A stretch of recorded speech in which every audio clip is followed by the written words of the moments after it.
Hello, DC, and welcome back, Bison. I'm Khariss Bender. And I'm Danillo Wrightsell, and this is where you heard it all. A controversial law in Texas on immigration policy is back in the appeals court. The law gives state officials the right to arrest immigrants that they believe crossed the border illegally. The law was passed by the Supreme Court, but the federal appeals court put it on hold to be reviewed. While the law has not been enforced, it tends to be controversial as border police are not trained for immigration enforcement. We will be following how this law will be enforced in the coming month. Recently, Howard University demolished the garden outside Towers Plaza. The garden was created by Halo Green, a community garden club established in 2011. On March 11th, Halo Green Garden E-Word received a video of the space being bulldozed and rezoned. This took place without the knowledge or consent of the organization. Halo Green members were distraught to find the garden in shambles as they dedicated much of their time and money to tending the garden. They are now trying to figure out the next steps to continue to beautifying the community. Spotlight reporter Raina McNeil went to Towers to investigate the situation. Halo Green Garden, founded in 2011, is a community space located behind Howard Plaza Towers West. The organization aims to provide education in a safe space for students and the surrounding community. The loss has left many members hurt and confused.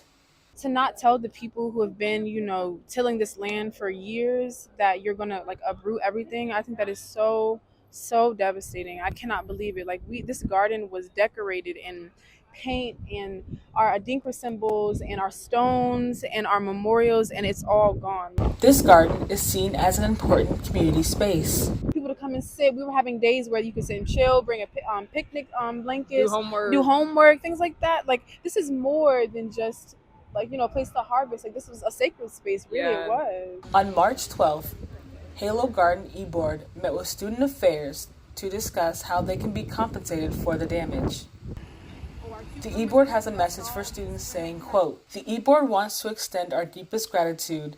We are so grateful for having the support we do because it shows how much this space means to us as students and the community. This has over a decade of history. For it to be bulldozed without taking into account the people in the hands that put the work into this is disheartening. We feel that pain with the entire Howard community." On March 16th, Halo Garden members relocated the remaining flowers to Sankofa. The E-Board is updating their progress on their Instagram. You can learn more at HU Halo Garden. Spring is a wonderful time to be in DC. March 20th marked the beginning of the National Cherry Blossom Festival, which lasts until April 14th. The festival will include family-friendly events to celebrate the blossoming of nearly 4,000 trees all throughout Washington, D.C.